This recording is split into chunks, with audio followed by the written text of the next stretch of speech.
بسم اللہ الرحمن الرحیم۔ السلام علیکم۔ آپ دیکھ رہے ہیں ڈی ڈی پی اینالیٹیکا۔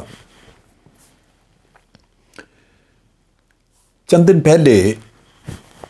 افواہ کافی زوردار تھی شی جن پنگ کے بارے میں، چائنا کے صدر جو ہیں ان کے بارے میں،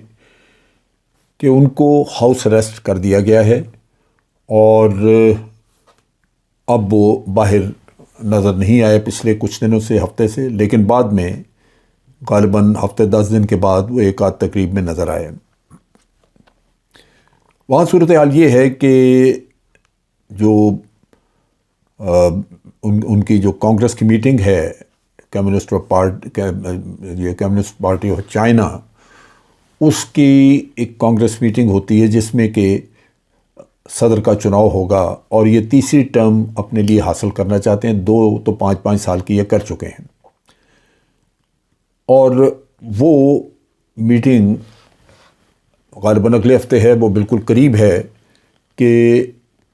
وہاں پہ چائنا میں کچھ ایسے واقعات ہونے شروع ہوئے جس سے کہ لگتا یہ ہے کہ کہیں نہ کہیں کوئی پرابلم موجود ہے، جس کی وجہ سے شی جن پنگ اس کے لیے کچھ مسائل ہیں۔ بیجنگ میں پہلی دفعہ دیکھا گیا کہ ایسے بینرز کسی نے لگائے، ایسے جو جس طرح پولیٹیکل پارٹیز بینرز وغیرہ لگاتی ہیں، یہ بینرز لگائے کسی نے، اور اس پہ شی جن پنگ کے خلاف نعرے لکھے ہوئے تھے۔ ان میں ان بینرز کے امیجز وغیرہ بھی سوشل میڈیا پہ ادھر ادھر کافی سرکولیٹ کیے گئے، اور کافی دنیا میں خبر پھیلی کہ شی جن پنگ کے خلاف احتجاج چائنا میں ہو رہا ہے۔ اب یہ 10 سالوں میں 2 دفعہ یہ میٹنگ ہوتی ہے جس میں کہ یہ آپ سلیکٹ کرتے ہیں کمیونسٹ پارٹی کا ہیڈ، اور کمیونسٹ پارٹی کی کانگریس ہے جو کہ یہ الیکٹ کرے گی۔ اس سے چند دن پہلے یہ واقعہ ہوا ہے، اور بینر جو ہیں ان پہ لکھے ہوئے تھے نعرے مختلف قسم کے۔ اس میں شی جن پنگ کے خلاف نعرہ تھا کہ اس کو اب نکالا جائے۔ کووڈ-19 کا قصہ بھی اس میں ذکر تھا کہ کووڈ-19 جو ہے اس نے زندگی لوگوں کی حرام کر کے رکھ دی ہے، لاک ڈاؤن اور یہ بند کیے جائیں۔ اور یہ جو اس کے بینر کے بہت سارے امیجز وغیرہ، اس کی تصویریں، وہ ٹویٹر پہ کافی ادھر ادھر سرکولیٹ کی گئیں، جو کہ چائنا میں تو بینڈ ہے لیکن باہر دنیا نے دیکھے۔ پھر اس کے بعد جہاں جہاں بینر تھے وہ غالباً جلائے گئے، وہاں پہ تصویروں میں دھواں وغیرہ بھی دکھایا گیا کہ کہیں ان کو تلف کرنے کا کام کیا جا رہا ہے، اور اس طرح حکومت واپس وہاں سے وہ احتجاجی جو بھی نشانات ہیں ان کو مٹانا چاہتی ہے۔ یہ یونیورسٹی ٹاؤن ہے ہیڈان، جہاں پہ یہ احتجاج تھا، وہاں پہ اسٹوڈنٹس ہیں، اور بہت بڑی بڑی پریسٹیجیس یونیورسٹیز ہیڈیان میں موجود ہیں، اور وہیں یہ سلسلہ نظر آیا۔ غالباً اسٹوڈنٹس اس میں ہو سکتا ہے کہ ملوث ہوں۔ اب یہ ٹائم شی جن پنگ کے نقطہ نگاہ سے تو بڑا ہی سینسیٹیو ہے، اس وجہ سے کہ اس وقت جو کانگریس، چائنیز کمیونسٹ پارٹی کی کانگریس کی میٹنگ جو ہو رہی ہے، اس کی وجہ سے پہلے ہی وہاں پہ سیکورٹی بڑی ٹائٹ رکھی ہوئی ہے، اور رولنگ کمیونسٹ پارٹی جو ہے وہ توقع کر رہی ہے کہ شی جن پنگ کو تیسری ٹرم بھی مل جائے گی۔ تو ان حالات میں شی جن پنگ کے خلاف لوگوں کا احتجاج، اور دوسری طرف سیکورٹی اتنی ٹائٹ، اور اس کو وائلیٹ کر کے یہ کام کیا گیا، جس کی وجہ سے لوگ تھوڑے حیران ہوئے کہ یہ کیا ہوا ہے۔ سوشل میڈیا پہ لوگوں نے بڑا ویلکم کیا کہ کوئی بہت ہی بہادر ہے جس نے شی جن پنگ جیسے ڈکٹیٹر کے سامنے اس نے کھڑے ہو کے تو یہ بات کہی ہے، اور اس کو شاباش اور کافی پذیرائی سوشل میڈیا پہ نظر آئی۔ اب ایسی چیزیں چائنا میں بہت ہی شاذ و نادر، ہانگ کانگ میں ہوا تھا، وہاں پہ کافی شور شرابہ ہوا ڈیموکریسی کے نام پہ، اور اس کے لیے چائنا کہتا رہا کہ یہ امریکہ نے یہاں پہ شوشہ چھیڑا ہے۔ اور چائنا چونکہ وہاں پہ ہانگ کانگ میں ان کی پالیسیز مختلف ہیں، قوانین مختلف ہیں، اس وجہ سے وہاں تو کچھ تھوڑا ممکن تھا کہ ایسی موومنٹ ہو، لیکن مین لینڈ چائنا میں اس طرح کی کوئی چیز نہیں ہوتی۔ لوگوں نے نعرے وغیرہ لکھے ہوئے تھے کہ جی اب ہم مزید کووڈ کے ٹیسٹ ویسٹ نہیں کرانا چاہتے، ہم باہر نکل کے کھانا پینا چاہتے ہیں، ہماری زندگی حرام کر دی۔ شی جن پنگ بنیادی طور پہ ایک سخت گیر آدمی،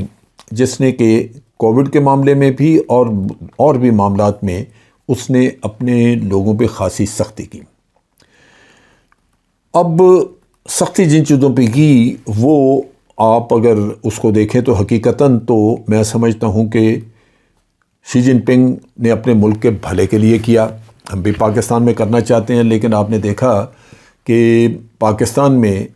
کرپٹ مافیا مضبوط تھی اور ہماری کوشش ناکام ہو گئی۔ وہ یہ تھا کہ شی جن پنگ نے جب ٹیک اوور کیا، پاور میں آیا 2012 میں، تو اس نے دیکھا کہ یہ جو ملک ہے چائنا، یہ بہت حد تک خراب ہو چکا ہے۔ اس نے ان کی حالات وغیرہ چیک کیے، دیکھے، تو سب سے زیادہ امپورٹنٹ چیز جو نظر آئی، باوجود اس کے کہ اکانومی بہت بہتر ہو چکی تھی، چائنا انسٹاپیبل لگتا تھا، جاپان کو انہوں نے اوورٹیک کیا، دنیا کی دوسری بڑی اکانومی بن گئی، لیکن وہاں پہ دولت کی لالچ بے پناہ لوگوں میں، غریب طبقہ غریب، امیر طبقہ امیر، اور کرپشن بے پناہ تھی۔ یہ وہ چیز تھی جو کہ اس نے دیکھا کہ ان کی سوسائٹی کے ہر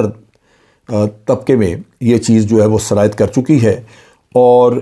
یہ وہ ایک ایشو تھا جس کو شی جن پنگ نے اس کا ذمہ لیا کہ اس کو وہ ختم کرے گا۔ آپ کئی دفعہ سنتے ہیں کہ عمران خان بھی ذکر کرتے ہیں یہاں پہ کہ چائنا نے اپنے کئی کروڑ آبادی جو ہے اس کو غربت کی لکیر سے اوپر لائے، وہ غربت وہاں ختم کر کے تو ان کو بہتر زندگی دی، لیکن یہ سارا کچھ ہوا اسی وجہ سے کہ وہاں پہ کرپشن ختم کی گئی۔ پوری سوسائٹی جو ہے وہ، اور کمیونسٹ پارٹی جو رولنگ پارٹی ہے، جو چائنا کو چلاتی ہے، جو چائنا جس کے سر پہ چل رہا ہے، اس کے اندر بے پناہ کرپشن، اور جو لیڈرز تھے ان کے بھی آپس میں بھی کھینچا تانی تھی۔ ایک دوڑ لگی ہوئی تھی کہ ایک دوسرے سے زیادہ دولت جمع کی جائے، ایک آدمی امیر تو دوسرا اس سے زیادہ امیر ہونا چاہتا ہے۔ یہ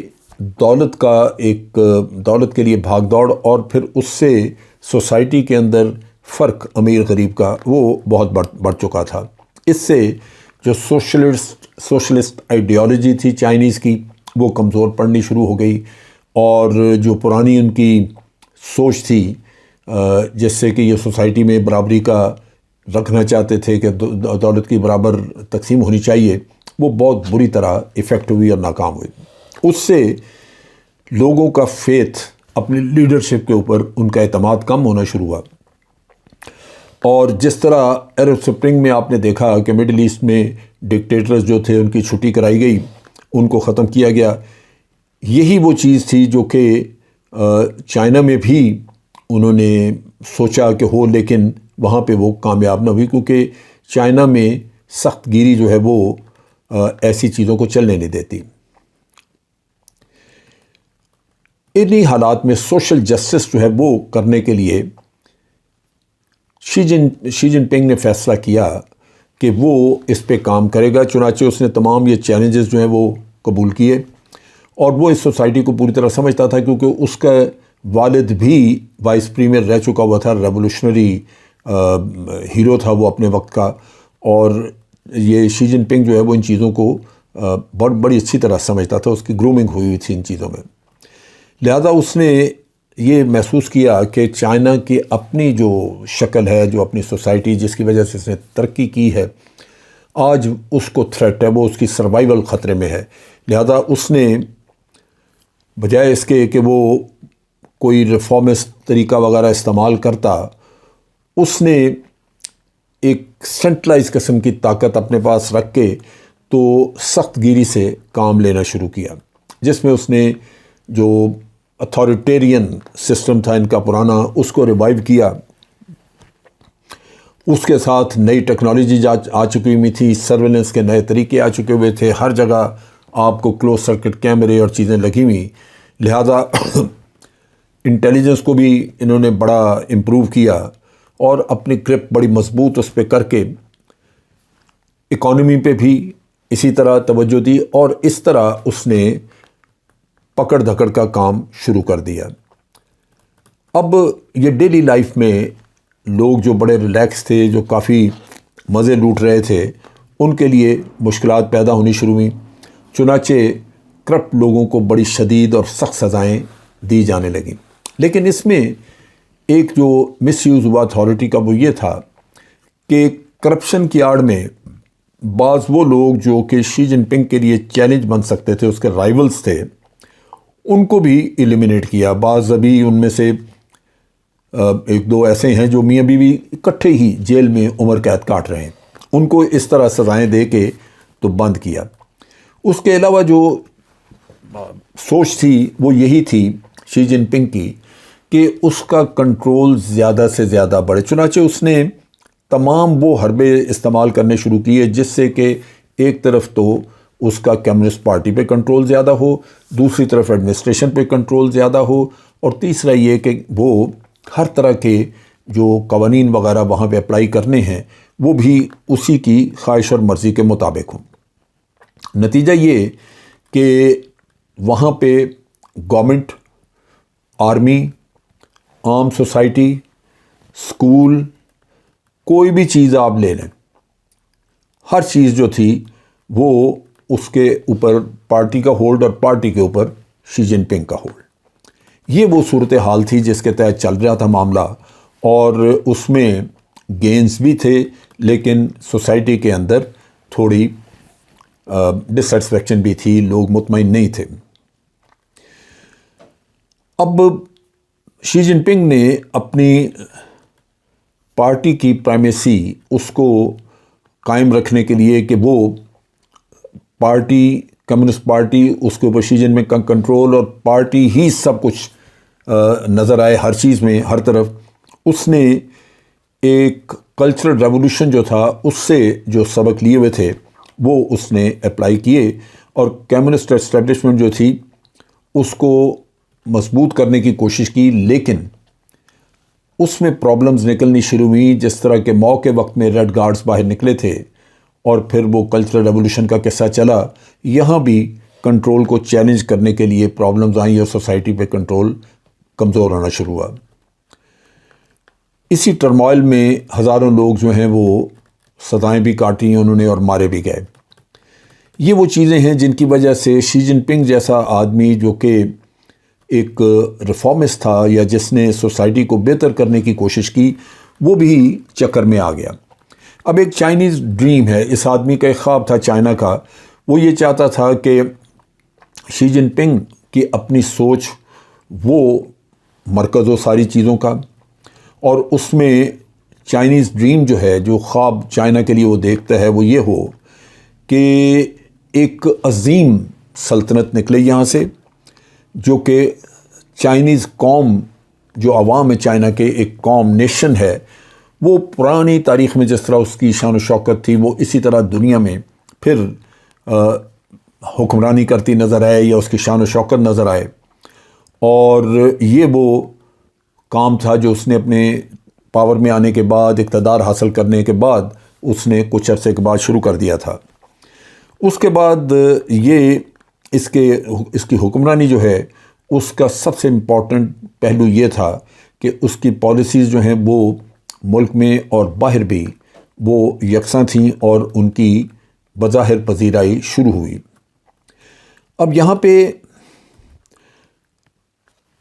مشکلات جو آنی شروع ہوئیں وہ یہ کہ ایک دم یوکرین کی جنگ کے بعد محسوس کیا گیا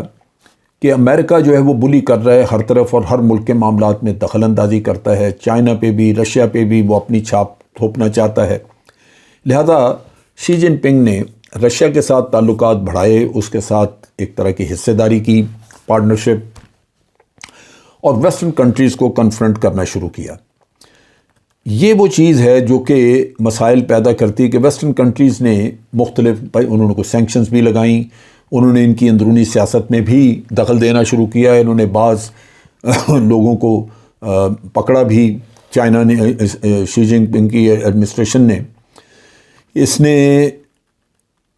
ریپیٹڈلی یعنی بار بار وارننگ دی کہ مغربی قدریں جو ہماری سوسائٹی میں اندر آ رہی ہیں اور ڈیموکریسی جو مغربی دنیا جس کو پریچ کرتی ہے یہ ہمارے لیے نہیں ہے، ہم نے ان کو اندر نہیں آنے دینا۔ چنانچہ پریس فریڈم ہو یا جوڈیشل انڈیپینڈنس ہو، اس کو اس نے ختم کرنے کی کوشش کی۔ اس نے کلیمپ ڈاؤن کیا، اور جو باہر کی این جی اوز وغیرہ کام کر رہی تھیں، چرچ کام کر رہے تھے یا اس طرح کے ادارے، ان کی بہت ساروں کی چھٹی کرا دی وہاں سے۔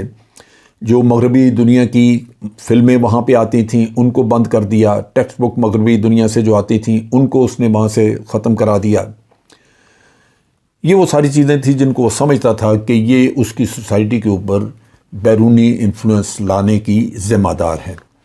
اب یہی چیزیں اگر آپ دیکھیں تو اس سے ایک اندازہ یہ ہوتا ہے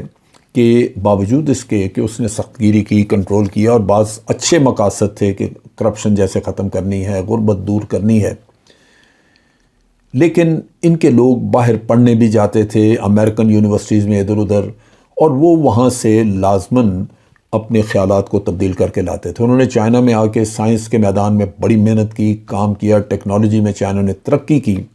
لیکن اس کے ساتھ ساتھ وہ مغربی طرز زندگی یا اس طرح کی آزادی بھی دیکھنا چاہتے تھے۔ یہ وہ چیزیں ہیں جو کہ آج پرابلم بنی ہوئی ہے شی جن پنگ کے لیے بھی، کہ باوجود اس کے کہ ایک ریفارمسٹ لیڈر تھا جس نے کہ چائنا میں بہت کچھ کام کیا، خاص طور پہ جو غربت دور کی، وہ بہت زبردست کام تھا، ساری دنیا سراہتی ہے، لیکن اس کے باوجود آج اس کے لیے مخالفت موجود ہے، اور یہ مظاہرہ یا جو کچھ بھی ابھی وہاں پہ دیکھنے کو مل رہا ہے، یہ انہونی چیزیں جو پہلے وہاں نہیں ہوتی تھیں اب چیلنجز ہیں۔ تو شی جن پنگ کے لیے اگلا 5 سال جو آ رہے ہیں وہ ہو سکتا ہے کہ اس میں اس کے لیے سیاسی طور پہ بڑے چیلنجز ہوں، اور اس کو ہو سکتا ہے کہ مغربی دنیا کو فیس کرنے میں کافی زیادہ مسائل کا سامنا ہو۔ فی الحال شی جن پنگ موجود ہے، اور توقع یہی ہے کہ یہ جو کانگریس ہو رہی ہے ان کی میٹنگ کمیونسٹ پارٹی کی، اس میں اس کو تیسری ٹرم بھی مل جائے گی۔ آج کے لیے اتنا ہی۔ افواج پاکستان زندہ باد، پاکستان پائندہ باد۔